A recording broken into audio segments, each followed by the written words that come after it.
cette édition, la pandémie de coronavirus qui a eu des effets dévastateurs sur l'industrie du tourisme en Afrique. Les restrictions de voyages internationaux ont entraîné une chute des revenus dans le secteur du tourisme. En Côte d'Ivoire, nous sommes en période préélectorale et la situation des consommateurs figure en bonne place au centre des préoccupations des chapelles politiques. Nous aurons un message du président de la Confédération des organisations des consommateurs de Côte d'Ivoire à ce sujet.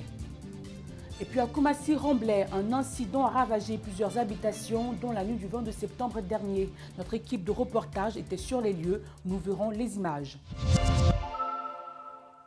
Bonsoir à tous et bienvenue. La CEDEAO devrait décider de la levée des sanctions contre le Mali ce vendredi 25 septembre. Elle a annoncé une possible levée des sanctions contre le pays dès l'investiture de son nouveau chef d'État. La CEDEAO pourrait donc accepter le choix de la junte, celui de placer au pouvoir l'ancien ministre de la Défense le temps de la transition. Le récit avec Orion Mké. Le mois dernier, après la prise du pouvoir temporaire par la junte militaire, la CEDEAO a pris des sanctions économiques contre le Mali. L'Organisation des pays voisins du Mali a tenté de faire pression pour que le pouvoir soit rendu aux civils en contrepartie de la levée de ces restrictions. En visite au Mali, Goodluck Jonathan, ancien président du Nigeria et chef de la délégation de la CEDEAO, a précisé qu'il n'était pas dans l'intérêt de l'organisation de maintenir cet embargo qui pourrait affecter la situation économique du pays déjà fragilisé. Les restrictions actuelles interdisent les échanges commerciaux et les flux financiers. Seuls les produits de première nécessité, les médicaments, les équipements de lutte contre le coronavirus, le carburant ou l'électricité peuvent circuler. Il faut préciser qu'il existe un commerce dense entre les États de la CEDEAO. Les consommateurs maliens commençaient déjà à subir les conséquences de l'embargo. Sa levée serait un véritable soulagement pour eux. Au Nigeria, au moins 23 personnes sont mortes dans un accident de camion-citerne. La raison du carburant s'est renversé sur l'autoroute très fréquentée de Lokoja, la capitale de Kogi. Le chauffeur aurait fait une sortie de route après que les freins aient lâché. De nombreux véhicules, dont un bus transportant des étudiants, ont pris feu dans l'incendie. Le bilan pourrait s'alourdir. Le gouverneur de l'État, Yahya Bello, a exprimé son soutien aux victimes et à leurs proches. La Covid-19 a des incidences profondes sur les performances de l'industrie touristique. Au-delà de la question urgente de la santé des travailleurs et de leurs familles, le virus et les chocs économiques qui en découlent ont des répercussions dévastatrices sur le monde du tourisme africain. Les précisions avec Denis Kouman. Les restrictions de voyage mises en place dans de nombreux pays ont empêché les visiteurs de se déplacer. Une conséquence de la crise sanitaire mondiale qui se répercute sur les économies africaines. Le tourisme en Afrique est une industrie qui emploie indirectement plus de 25 millions de personnes à travers le continent, soit 6,8% de l'emploi total. Avec la fermeture des frontières en mars dernier aux îles Seychelles, des centaines de personnes ont perdu leur emploi et la monnaie du pays a perdu plus de 40% de sa valeur par rapport aux devises étrangères. En 2018, les îles ont accueilli plus de 360 000 visiteurs, soit 2 fois plus qu'une décennie auparavant. Comme les îles Seychelles, le tourisme en Ouganda faisait que croître ces dernières années, devenant la source de revenus étrangers la plus importante. En 2018 et 2019, le secteur représentait 7,7% du PIB du pays. Le continent a perdu plus de 50 milliards de dollars de recettes en 3 mois et certaines compagnies aériennes pourraient ne pas survivre. L'industrie touristique représente 10% du PIB du continent et fait vivre 24 millions de familles. En France, par contre, on lance le bracelet anti-rapprochement. Ce bracelet est destiné à tenir éloignés les conjoints et les ex-conjoints violents. Réclamé depuis des années, il permet de géolocaliser les conjoints ou ex-conjoints violents et de déclencher un système d'alerte lorsque ces derniers s'approchent de leurs victimes. Ce dispositif, qui était l'une des promesses du Grenelle pour lutter contre les féminicides, entrera en vigueur ce vendredi 25 septembre 2020. En Côte d'Ivoire, nous sommes en période préélectorale et la situation des consommateurs figure en bonne place au centre des préoccupations des chapelles politiques. Le président de la Confédération des organisations des consommateurs de Côte d'Ivoire s'est penché sur la question. Jean-Baptiste Kofi a également interpellé les consommateurs sur certains comportements non citoyens. Son message décortiqué par Henri Mké dans cet élément. Le consommateur a des droits garantis par la Constitution, certes, mais il a aussi des devoirs. C'est en ces termes que le président de la COCSI interpelle les consommateurs en poursuivant ainsi « Par ces temps qui tangent, il me paraît essentiel de rappeler à tous le devoir d'être socialement et écologiquement responsable, car être socialement responsable, c'est être conscient de l'influence que les actions menées par les uns peuvent avoir sur les autres citoyens, en particulier sur les plus défavorisés, qui sont d'ailleurs les plus nombreux, dit-il.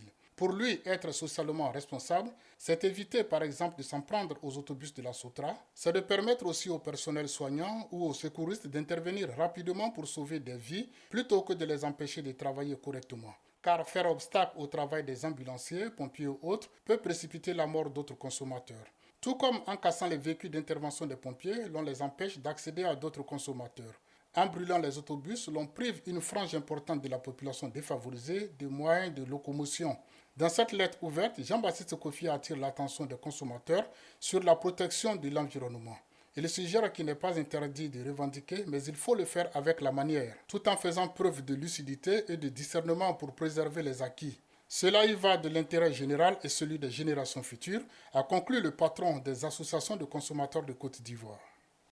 Par ailleurs, un incendie a fait plusieurs dégâts au carrefour Colombe, au quartier Remblai, dans la commune de Koumassi. Le drame est survenu dans la nuit du 22 septembre dernier. Plusieurs familles ont vu leurs habitations parties sous les flammes. Notre équipe de reportage est allée à la rencontre de ces familles sinistrées. Les images avec Denis Koumou et Christian Gokra.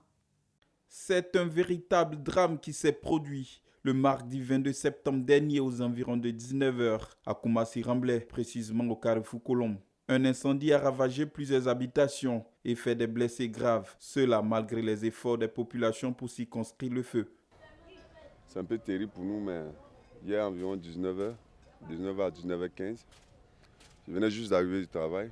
Bon, lorsque je partais prendre ma douche, j'étais à la douche même. Puis du coup, j'ai entendu des cris. J'ai cru que c'était dehors peut-être qu'en cours. Cela, les gens ne faisaient pas l'abnorme, mais le contraire, c'était pas ça. Donc quand j'ai fait sortir ma tête, j'ai vu qu'il y avait du feu ici. J'ai demandé qu'est-ce que c'est. On dit non, c'est une bouteille de gaz qui est en feu. Bon, voilà, j'ai essayé d'intervenir pour pouvoir éteindre. Il y a une jeune fille qui a allumé. Bon, comme elle est petite, elle a vu ça, elle a eu peur. Donc les grandes personnes venaient intervenir, mais vraiment les flammes étaient aussi levées. Donc ils n'ont pas pu faire quelque chose et puis aller. Ça a pris toute la cour. Parmi les sinistrés, Diara Adamo, un résident qui tentait de porter secours, est gravement brûlé. On a essayé de sauver un peu. Bon, voilà, je me suis fait brûler. Voilà, c'est tout ce que je sais, mais je ne sais pas c'est quoi qui a provoqué l'incendie. En tout cas, c'est le gaz d'un voisin. Quand je suis sorti de ma maison, pour venir au secours, c'est le flamme qui m'a accueilli. Donc je n'en pouvais plus. Il y avait son fils qui était là. On essayait de faire sortir le tout plus possible.